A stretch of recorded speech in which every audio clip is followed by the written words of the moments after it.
Llega el momento de presentar a nuestro invitado de hoy, un invitado de lujo que nos ha acompañado en todos los ciclos, en todos los horarios, en todas las emisoras, y que casi ya es una cábala que sea él quien inaugura un ciclo de cada año. ¿Puedo decir algo? Es como nuestro Osvaldo Pugliese, digamos, para los músicos. Exactamente. ¿No? Bueno, estamos, señores y señoras, en compañía del pensador, de uno de los pensadores más importantes de la Argentina, reconocido no solo en nuestro país, sino también en el mundo, Juan José Sebrelli. Juanjo, ¿cómo estás? Bienvenido. No, yo quería agregar, aparte de haberte acompañado en los programas, mi vinculación con vos tiene momentos así muy importantes de mi vida, porque yo en Clásica y Moderna, cuando todavía era una librería, puede decirse que... todavía solo una librería. Era solo una librería. Puede decir que fue mi rentrée, mi revival, después de años de estar en la oscuridad, periodos de la dictadura donde no publicaba, no aparecía, había gente que pensaba que me había muerto, yo era un exilado interno. Y realmente mi revival, que fue un acontecimiento bastante interesante, se hizo en la presentación de un libro mío, 1983, un mes antes de las elecciones de Alfonsín. La que ganó Alfonsín, claro. Con mi libro, un libro muy político que se llamaba Los deseos imaginarios del peronismo, y que fue un acto, era una conferencia, simplemente yo hacía una síntesis del libro, y que fue un acto, casi un acto político, sí. Porque había lleno, bueno, el salón estaba lleno, gente en la calle, casi rompen las vidrieras. Así que fue un momento muy inolvidable. Y pasamos todo ese primer momento de euforia, esa primavera alfonsinista, lo pasamos juntos, ¿no?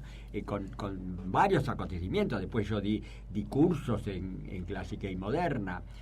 Fue realmente mi vuelta a la vida, ligado, en cierto modo, a Natu de Clásica Moderna. Para vos y para muchos intelectuales. Sí, y para muchos. Que en ese momento fue un momento muy importante. Después, a veces la gente dice, pero entonces, ¿por qué no seguís? Eso es como decir, ¿por qué no se hace de nuevo primera plana? Yo creo que todas las cosas tienen su momento.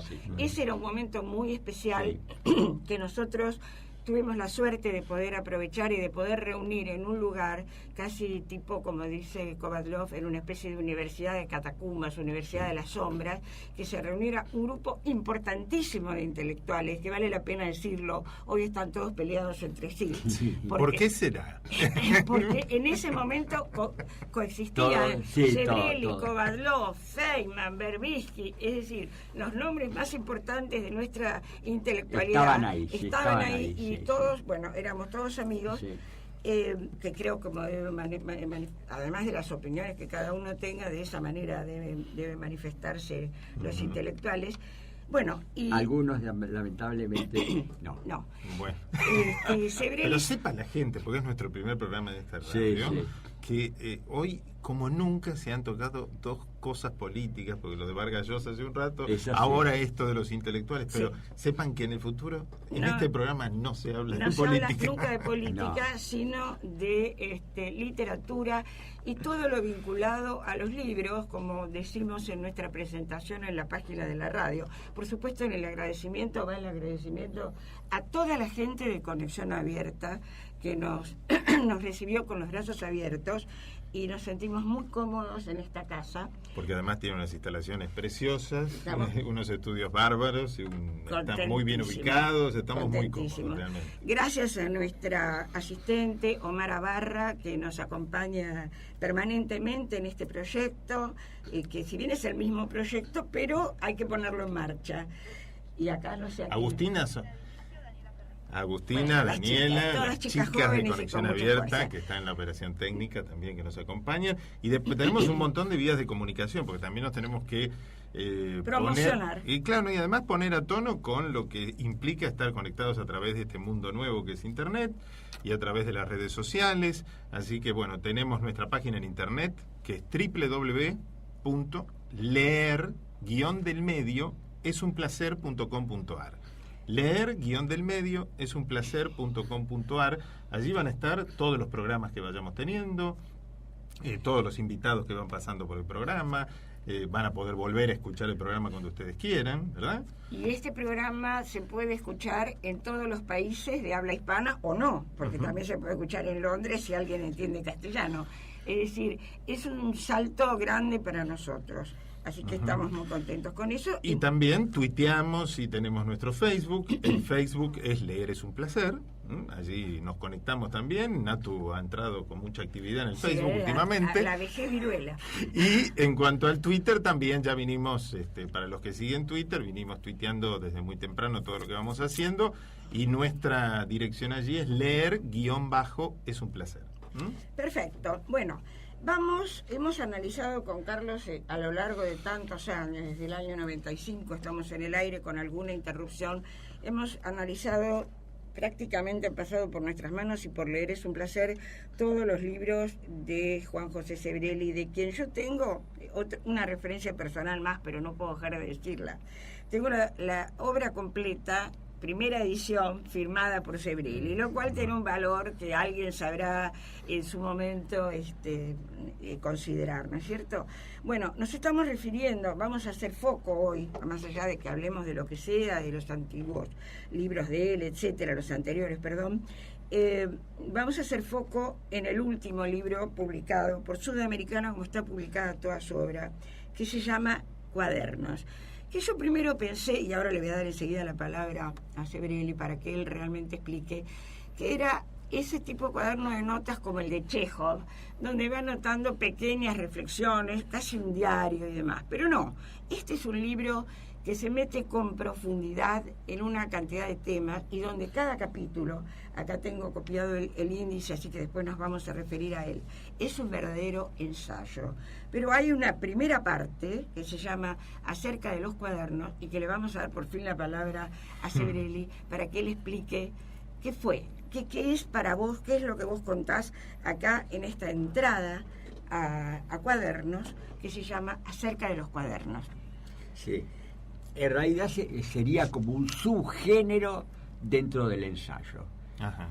En otros países no haría falta explicar tanto porque está muy difundido. Por ejemplo, en Francia, los cahiers. Los cahiers, la gente habla de los cahiers, ya se sabe lo que es. En Inglaterra menos, pero están los noteblock. Noteblock le llaman ellos. Bueno, en la Alemania también, desde ya, qué sé yo, toda la escuela de Frankfurt, Simmel ha practicado mucho, la escuela de Frankfurt, que son pequeñas anotaciones. En principio serían las anotaciones de un escritor, el cuaderno de un escritor, las anotaciones espontáneas que uno puede hacer en un tren, en un café, en un viaje, y que después van quedando y algunas se utilizan y otras no. Por ejemplo, hay muchas páginas que son que vos llamás pequeñas historias. Sí, que yo no las había puesto en mi autobiografía, porque tiene mucho también de autobiográfico. Son todos géneros, en realidad, que los límites son muy, muy escasos. El diario, por ejemplo, los diarios... Gil sería un ejemplo típico de los cuadernos. Él los llama diarios, pero son cuadernos, porque él habla de todo. Habla de música, habla de literatura, habla de política, de todo.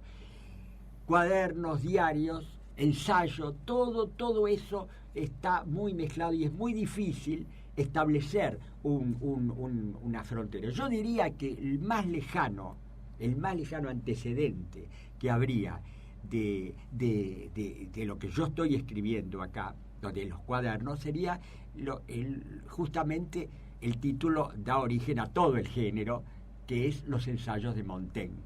Los ensayos de Montaigne, que fue un libro revolucionario en su país, que hoy sigue siendo un clásico, ¿no? Es un libro de ensayos donde él habla en primera persona y habla de temas filosóficos de la época, pero al mismo tiempo habla, por ejemplo, de las comidas, de lo que come, de lo que se viste, de sus amistades particulares, de la vida cotidiana. Sería una sociología de la vida cotidiana que sería si yo tuviera que resumir toda mi obra, es muy polifacética, sí, pero sería una sociología de la vida. La vida cotidiana es un tema que siempre ha estado. Permanente y constante. Empezando por tu primer libro. Mi primer libro. Y otro tema constante, la ciudad. La ciudad. Exacto. Son dos temas fundamentales y que se siguen repitiendo permanentemente. Y hay mucho, bueno, en los ensayos de Montaigne es una autobiografía donde se habla del mundo. Yo también tengo siempre algo de en toda mi obra hay algo de autobiografía, y en esta obra también, porque hay anécdotas de personajes. Y a mí siempre me ha gustado mucho, y también lo he hecho en otros libros, acá lo hago más intensamente, rescatar lugares desaparecidos y personajes olvidados. Uh-huh. Algunos de los que yo hablo acá son personajes que solamente los que los conocieron pueden recordarlos, y que son personajes interesantísimos. De todas las disciplinas, porque vamos a contar, él se refiere a escritores, a personajes de la radio o de la primera televisión. Es muy a mí la verdad que me encantó el libro, pero muy profundo, quiero decir esto, porque no son pequeños apuntes tomados en el café. Casi cada capítulo. La base sería esa, pero después están muy elaborados, claro. Algunos son ensayos que casi no corresponderían al género. Bueno, por ejemplo, el ensayo de Roberto Arlt, eso es un ensayo ya. Sí. Eso se apartaría un poco. Yo diría, para que la gente comprenda, si es una pequeña anécdota muy cortita, bueno, es cortita, pero si requiere unas cuantas páginas, claro, lo hace. Y hay otras que se entienden, completamente. Sí. Incluso yo siempre dije, Walter Benjamin decía que le hubiera gustado escribir un libro que no fueran más que citas, ¿no? A mí siempre me acusaron de demasiadas citas. Y bueno, yo considero, como decía Borges también lo decía, que soy más lector que escritor. Ajá. Entonces, volcar todo lo que he leído en un libro, eso es el ideal. Y aquí tomo varias páginas dedicadas a citas que yo he anotado. Ajá. Por ejemplo, cuando yo era un cinéfilo fanático. Hoy no, porque ya casi en la sala de cine desaparecieron. Pero en la época de oro del cine, que yo la viví, 30, 40, hasta los 50, yo iba a ver una película y me gustaban un diálogo y lo anotaba. Y bueno, lo recupero ahí, de diálogos de película y de diálogos de novelas negras. Novelas negras que a veces las he tirado, no valen la pena, pero tienen unos diálogos maravillosos. Porque si hubiera puesto así citas en general, bueno, de hacer un libro, hubiera sido una enciclopedia de frases célebres, no tenía. Entonces tomé esos dos géneros, el cine clásico y las novelas negras. Uh-huh. Bueno, yo quiero decir, y después si querés hacemos un intervalito de musical para tomar aliento, para no abrumar a la gente antes de empezar la lectura, pero tomando lo que dijo Sebrelli, que nos conocemos efectivamente personalmente y muy intensamente hace 30 años, con este libro nunca lo termino de conocer, nunca me termina de cerrar Sebrelli. En un momento me doy cuenta de que era, o que sos un fanático de la novela negra, lo cual yo también, y de Raymond Chandler, y de Dashiell Hammett, y una de las citas es el final, después vamos a ver cuando hablemos de los finales, el final del Largo Adiós de Raymond Chandler. Así que realmente tuve un otro punto de contacto que ni siquiera sabía que existía. De la novela negra y del cine negro. En una época, porque hoy están academizados esos dos géneros. Hoy los críticos literarios y hay papers universitarios. En la época, en los 50, que es cuando yo descubro la novela y el cine negro, películas que daban en las salas de clase B, porque ni siquiera la daban en una sala, y nadie se dedicaba a eso. El primer ensayo que se escribió sobre Dashiell Hammett lo hice yo en la Gaceta de Tucumán. Después lo recogí en otro libro que tiene cierta similitud con dentro de los libros míos, escritos sobre escritos, ciudades bajo ciudades, que también es una mezcla de trabajo. Pero ahí algunos trabajos ya eran publicados. Esto es todo inédito. Bueno, vamos a leer, hay que contarle a la gente que cuando invitamos a alguien al programa no es solo para charlar, sino que también tomamos la temperatura de lo que se está hablando a través de la lectura, de algunos párrafos, en este caso algunas citas, de algunas historias. Y como vamos a ir a una rafaguita de música que sugirió Sebrelli, pero Juanjo creo que tiene algo para decir sobre la música que nos va a acompañar. Sí, es una música bastante original y única porque es una grabación en vivo sobre un acontecimiento musical que hubo hace unos años atrás, bastantes años, yo diría, en los comienzos, cuando surge los 50, puede ser que sean los 60, la fecha exacta no la tengo, cuando surge el nuevo jazz, el free jazz, el bebop, y uno de sus grandes, los grandes creadores del jazz es el trompetista Dizzy Gillespie. Bueno, Dizzy Gillespie estuvo en Buenos Aires y toca en el Rendezvous, que era un nahuatl, como se decía en esa época, de nada menos que uno de los más grandes, si no el más grande, músico de tango, que era Osvaldo Fresedo. Entonces acá tenemos una cosa muy bien, porque yo aclaro además que el tango y la música de jazz me encantaron, me fascinaron, son otros dentro de la música popular son las dos músicas. Para mí son las dos músicas. No me interesa para nada el rock, no me interesa toda la música posterior, no me interesa el folclore tampoco. Me interesa el tango y el jazz. Bueno, muy seleccionado. Y acá tenemos a los dos grandes del tango y del jazz juntos, pero no esos jazz fusión que mezclan las dos cosas. Cada uno toca el mismo tema, un tema además que es una melodía inolvidable, un clásico, Vida Mía, lo toca Fresedo en ritmo, y después Dizzy Gillespie, intercalado, lo hace en estilo jazzístico del bop. Es una cosa realmente muy original, y que los amantes del tango y los amantes del jazz, para nosotros es un placer ver las dos cosas juntas, ¿no? Bueno, lo disfrutamos un poquito entonces.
Ahí estamos escuchando esta música que sugirió Sebrelli, que la compartimos un ratito y que nos va a ir acompañando también cuando vayamos leyendo cuadernos.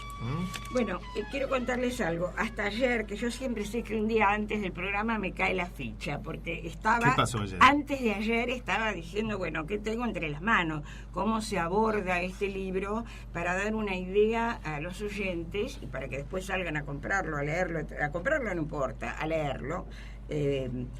son tantos los temas que trata, hasta que ayer me cayó la ficha de que la manera de enfocarlo hoy, que me parecía muy importante y sobre todo muy original, son esos 2 capítulos que él llama los comienzos y los finales. Y yo no recuerdo, no podría afirmarlo, pero no recuerdo que nadie haya tratado de esta manera estos 2 temas. Sí han hablado de muchas cosas de las que vos has hablado, y hay muchos ejemplos, como vos mismo dijiste, de escritores que se han dedicado a tomar notas, etcétera, pero que alguien haya abarcado el tema, los comienzos y los finales, no lo creo. Ahora me corrobora Sebrelli que no, así que vamos a leer fragmentos, primero de los comienzos, después de los finales, por supuesto en el medio con alguna charla. Empezamos. Delia Garcés decía que no sabía entrar cuando representaba el Jardín de los Cerezos. La aparición en escena es tan importante que Eleanora Duce era famosa por hacerlo de forma insólita. Nadie advertía cómo había entrado y súbitamente llenaba el escenario. Otras personas entre las que me cuento nunca pueden superar el pánico escénico al ingresar a cualquier espacio donde haya más de 3 personas. Las entradas al escenario o en la vida real tienen su equivalente en la literatura. Para el escritor es arduo el arranque de un libro. Sabe que esas líneas son decisivas, ya que ganarán o no el ánimo del lector. Estas digresiones sobre los comienzos han sido también un recurso para salvar las dificultades de comenzar el libro. Los prólogos, prefacios o introducciones que preceden al texto soslayan las inquietudes de los inicios.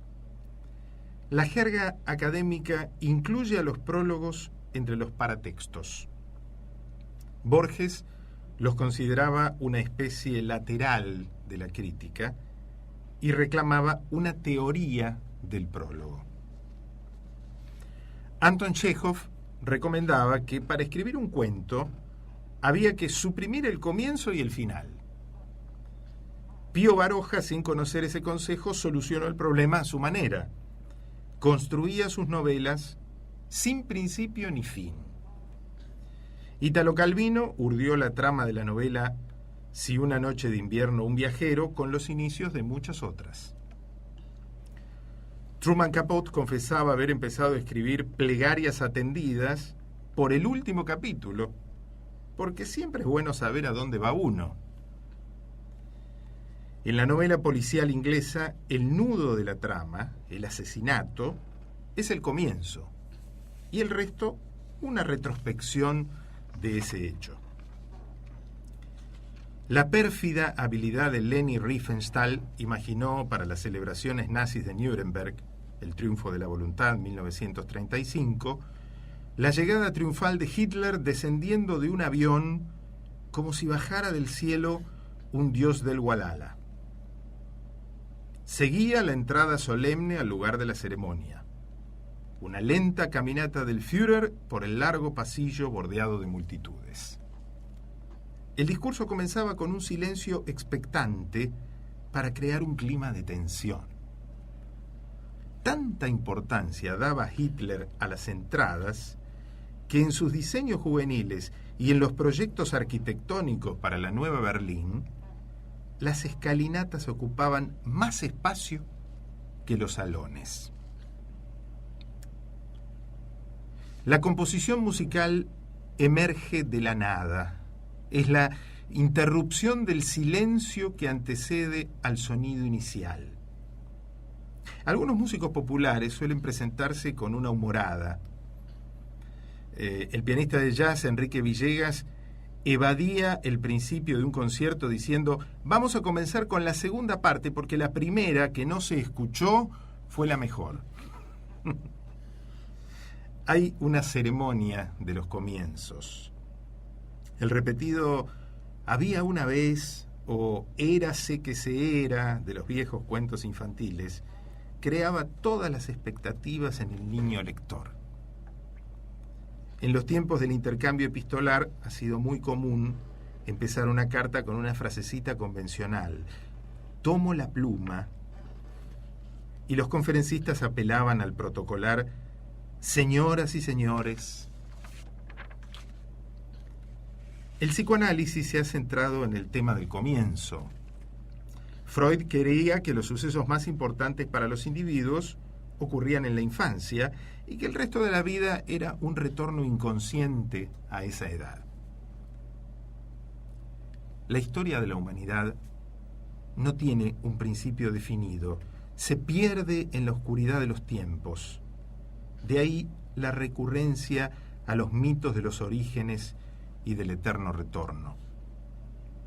La Biblia muestra un inicio paradigmático porque evoca el del universo. El tema del comienzo remite a la duda metafísica del pasaje del silencio al habla, de la nada al ser, del origen de la vida y más allá aún al tema cosmológico del principio del universo, que sigue siendo inextricable para la ciencia y la filosofía.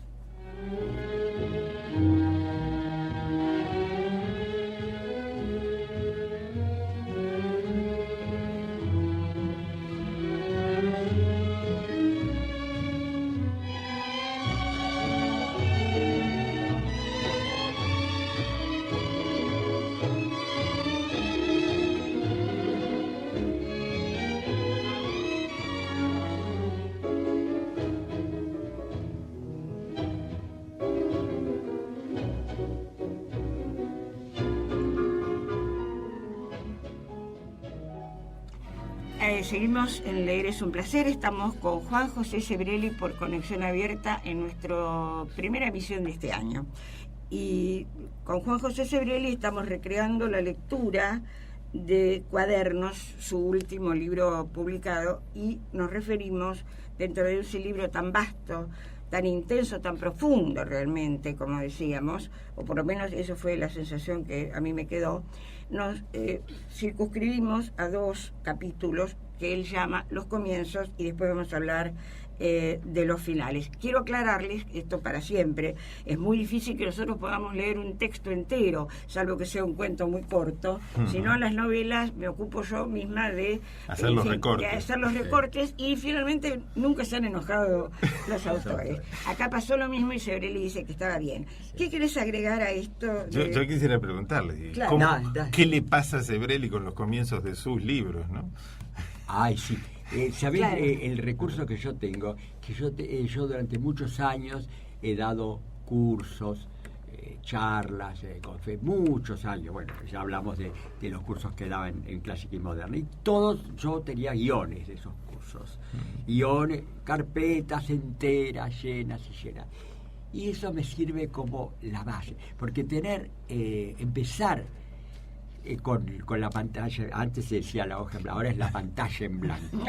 Claro. Uno no sabe nunca, uno empieza a escribir, pero uno no sabe nunca si va a salir un libro o no. Yo a veces he escrito 50, hasta 100 páginas y después me doy cuenta que no hago un libro con eso, hago un artículo, un ensayo muy lindo, pero no da un libro, porque para hacer un libro hay que tener principio, medio y fin. Aunque sea 20 páginas, pero que tengan principio, medio y fin, el libro ya está. Yo siempre digo, el índice es lo fundamental. Si yo tengo el índice, ahora, si yo tengo una idea y le empiezo a desarrollar muy bien, pero después me quedo, no sé cómo seguir y terminar. Claro. Entonces, eso para mí es lo fundamental. Los pintores hacen un poco así. Los pintores no empiezan con un detallecito así, hasta terminar un rinconcito del cuadro. Hacen un esbozo general que lo hacen en 10 minutos a lo mejor. Y sobre ese esbozo van trabajando y trabajando y trabajando y trabajando. Eso es, me parece, el método fundamental. Los círculos concéntricos, empezar por todo el libro, no por el comienzo, por todo el libro. Y después que sea un monstruo, una cosa, un borrador infame, impublicable, no importa. Eso se puede hacer en pocos meses. Pero si uno se pone a trabajar meses en un capítulo. Sí, no. Eso que acabas de decir es una muy buena idea y una muy buena ayuda para aquellos que empiezan a escribir, nada menos que de parte de Juan José Sebrelli, así que tomen nota. Tomen nota como guía, ¿no? Vamos un poquito a los finales, que también está recortado, pero creo que da una idea de lo que quiere decir Sebrelli, que después ampliará, por supuesto. El comienzo de este libro trataba con deliberada redundancia sobre los comienzos. Para seguir un curso lógico, aunque no inevitable dada la discontinuidad de los temas, intentaré finalizar refiriéndome a los finales. Una de las cuestiones de la teoría literaria es cómo terminar una narración y, si es posible, encontrar ese punto. Ya que todo relato es un desarrollo en el tiempo, el lector siente el deseo de saber cómo sigue y cómo concluye. De ahí que algunos, demasiado impacientes o ansiosos, lean a escondidas el final antes de tiempo. Un inventario de los finales incluiría, por cierto, muchas variantes que pueden reducirse a una dicotomía entre final cerrado o abierto. El primero era insoslayable en la narración tradicional, en especial en el cuento breve. El final abierto pasó a ser el preferido por la narrativa de vanguardia. Sin embargo, ambas opciones no son excluyentes. Pueden mezclarse dando origen a uno mixto o ambivalente. La ficción admite finales de todo tipo. Las 1001 noches es el cuento de nunca acabar porque el fin implicaría la muerte de la narradora, aunque en el curso del relato el destino fue torciéndose hacia el final. La larga reflexión del final de Proust se opone a otros abruptos y secos. El sí del Ulises o su simétrica oposición, el no del malentendido de Albert Camus. Algunos finales de novelas se han convertido casi en aforismos, como el último párrafo de El largo adiós de Chandler. Todavía no se ha inventado la forma de decirles adiós a los policías. Un mito pseudohistórico es el de las frases últimas de los personajes famosos. ¡Ay, patria mía! ¡Muero contento! Tan retóricas que es dudoso que hayan sido pronunciadas en tan difícil trance. León Tolstoy, mientras agonizaba en una estación ferroviaria, fue abordado por alguien que le preguntó si había encontrado la respuesta. Sus palabras fueron: la sigo buscando. Las artes no son ajenas al problema del final. En la música sinfónica era frecuente terminar el movimiento finale con un rimbombante sonido de timbales en una conclusión triunfal o apocalíptica. En otros casos, por el contrario, sobre todo en la música de cámara, el sonido se iba diluyendo con tristeza y tendía a desvanecerse. Entre los pintores hay dos actitudes. Unos piensan que un cuadro no se termina nunca. Incluso llegan a retocarlos en las galerías y en el mismo museo. Otros, en una suerte de intuición, saben cuándo la obra está concluida y dan sin titubeos la última pincelada. Los finales de películas son más conflictivos porque la última escena impresiona la retina y pervive cuando el espectador atraviesa la ensoñadora oscuridad de la sala para enfrentar la luz de lo cotidiano, donde los fantasmas se desvanecen.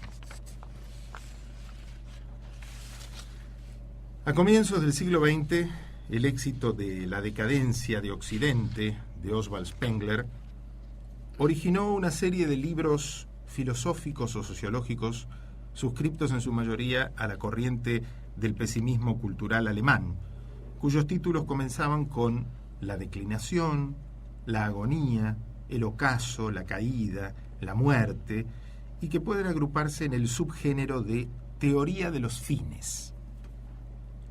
No obstante, en las postrimerías del siglo XX, ligadas al fin del milenio, revivió la tendencia sobre el final de muchos fenómenos que se creían eternos.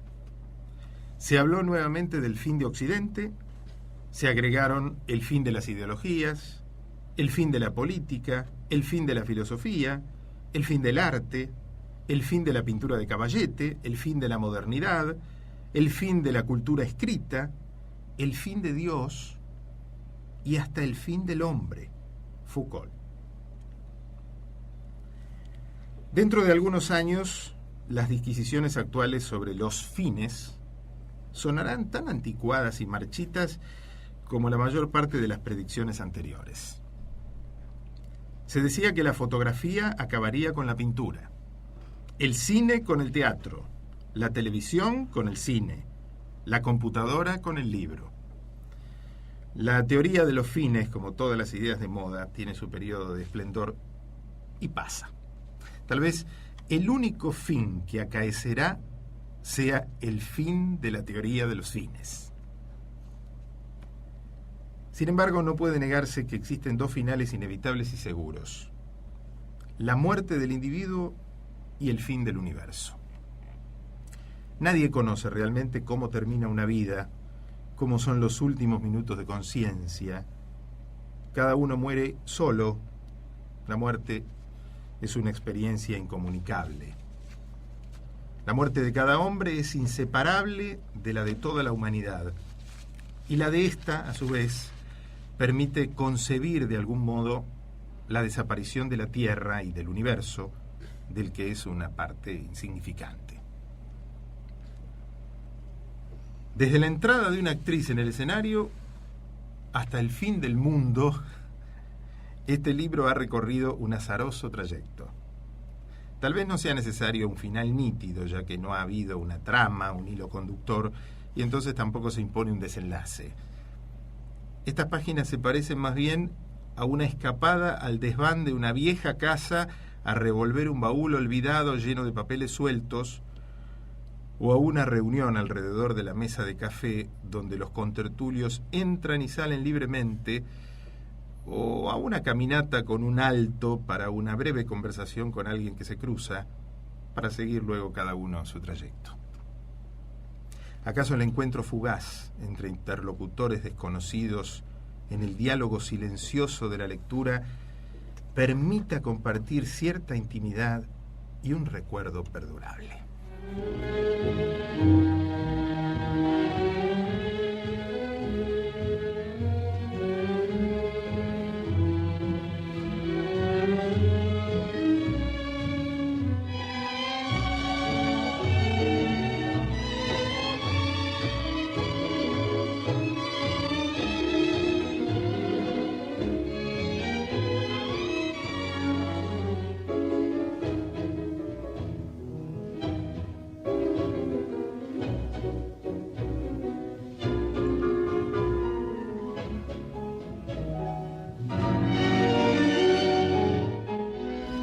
Seguimos en Leer es un placer por Conexión Abierta. Estamos en el primer programa del año en esta emisora y estamos, como habitualmente hacemos cuando empezamos un ciclo, con el pensador, ensayista, ya no sé más qué títulos darle, Juan José Sebrelli. Como decía, conocido no solamente en la Argentina, sino también en todos los países de habla hispana. En España se han presentado muchos de sus libros con la presencia.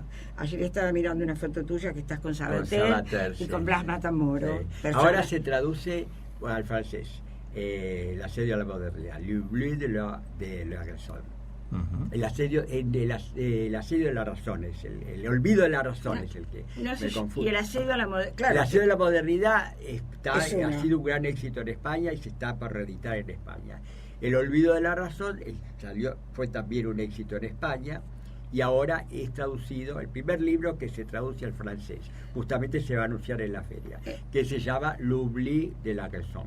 El olvido de la razón. Muy bien, vamos practicando un poco. Además, quería intercalar, ¿no? Porque hablando de los libros de Sebrelli, pensaba, por ejemplo, en la familia Anchorena, ¿no? Sí. Y él, dentro de las pequeñas historias, cuenta algunas que veo que elegiste. Yo claro. la elegí también, cuando la leí, claro, digo, además, esta no puede faltar, ¿no? Además hay una cosa que es muy importante y que eso tiene que ver cuando tenemos la edad más o menos. Sebrelli es un poco mayor que yo, pero conocimos a los mismos personajes. Entonces sí, es muy importante. Eso da a la lectura otro sabor, porque acá vas a empezar con Pepe Bianco. Vamos a la parte que él menciona, los Anchorena. Esto está contenido, para que ustedes se ubiquen, después de los comienzos y los finales, que como su nombre lo indica, es el principio y el final del libro. En el medio hay una serie de capítulos cuyos títulos de repente vamos a hacer una reflexión final nombrándolos para que los oyentes sepan la riqueza inenarrable de este libro, porque solamente leyéndolo se puede comprender. Tratamos de dar un panorama nada más. A ver, los Anchorena. Sobre los Anchorena. Pepe Bianco se encontró con su amiga Teresa Anchorena con un ejemplar de mi libro Apogeo y Ocaso de los Anchorena. Y ante su asombro, ésta le dijo que lo estaba leyendo para saber cómo había sido el apogeo, ya que solo conoció el ocaso. Está buenísimo. Bueno, ¿quieres leer esta? De París a la estancia. Durante una estadía en Dolores fui invitado a la estancia Las Dos Talas de Bebé Sancinena de Elizalde para dar una conferencia. En el casco vivían sus descendientes, que me mostraron las dependencias, los muebles de época y una delicada mesa de Jean-Michel Franck. En la época de la inauguración de Las Dos Talas, los alrededores eran puro campo. La estación ferroviaria Sévigné se construyó especialmente para los que iban a la estancia, ya que nadie más vivía por esos lugares. Se decía que cuando llegaba Bebé Sancinena, el jefe de estación hacía desplegar sobre el pastizal una alfombra roja hasta la entrada del casco. La alfombra sobre la pampa, más allá de sus intenciones ceremoniales, resultaba tan surrealista como el piano sobre los Alpes que reclamaba Rimbaud. Genial. Le hubiéramos dado un tache sobre ego y literatura. En un encuentro fugaz con... muy duro. en un encuentro fugaz con Eduardo Gudiño Kiefer, novelista hoy olvidado, pero que entonces gozaba de un éxito destinado a ser momentáneo, me dijo muy serio: yo solo tengo que esperar que se mueran Borges y Sábato para ser el primer escritor argentino. Qué bárbaro. De María Luisa Bombal, es otro pequeño subtítulo. Blanca Isabel Álvarez de Toledo recordaba a su tía, la escritora chilena María Luisa Bombal, que en su intento de asesinar a su amante en la plaza de Santiago de Chile, le pegó un tiro en los genitales. Según contaba María Luisa, en el momento en que el hombre caía al suelo, se miraron y entre los dos se produjo una intensa comunicación amorosa, perturbada por la gente que se había amontonado alrededor. Gracias a las relaciones de su familia, la Bombal evitó ir presa. La internaron en un psiquiátrico, al poco tiempo la dejaron libre y se exilió en Buenos Aires. En las reuniones sociales se había convertido en un número de atracción al relatar su intento de asesinato, que solía concluir exclamando: Chile es un país corrupto, una asesina como yo está suelta. Está escrito en el diario 23 de marzo de 1995. Bueno, y tantas, ¿eh? Una detrás del otro. Esta está llena de anécdotas. Teatro para los trabajadores. Alejandra Boero fue un personaje clave en la evolución del teatro rioplatense, pero más allá de su talento padecía la ingenuidad y el dogmatismo de la izquierda de su tiempo. Con el típico candor de los izquierdistas, me invitó a visitar su nuevo teatro Andamio, despojado, con paredes de ladrillo a la vista, y decía orgullosa: quisimos que se pareciera a una fábrica. Pensé, ¿qué satisfacción podrían encontrar los obreros, cansados de trabajar toda la semana en una fábrica, yendo el domingo a un teatro que les recordaba aquello de lo que trataban de evadirse? Mejor eran los cines y los teatros de otros tiempos, cuando imitaban palacios.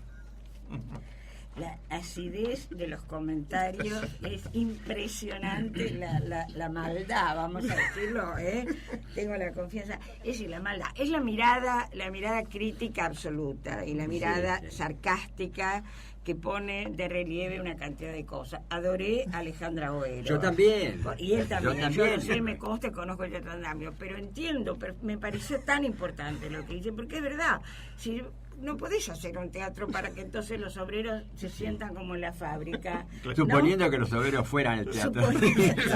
Que es bastante dudoso. Claro, es una premisa para... Este es buenísimo también. Leemos uno más, ¿no? Ya estamos cerquita del final. Hamlet travesti. Pedro López Lagar, más tarde uno de los mejores actores de teatro y cine argentino de su época, era la primera figura masculina de la compañía española de Margarita Xirgu y le insistía para que representaran Hamlet. Por supuesto, se reservaba el papel protagónico.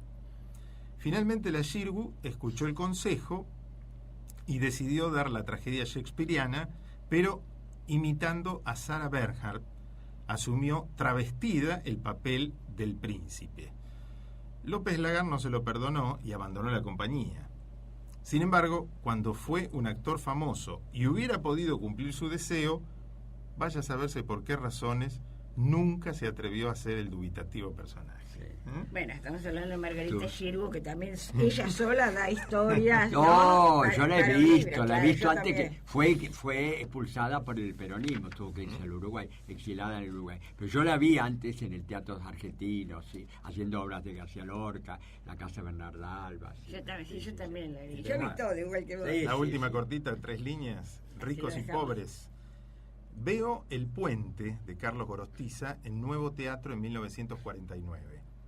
Cae en todos los tics del teatro social de aquellos años.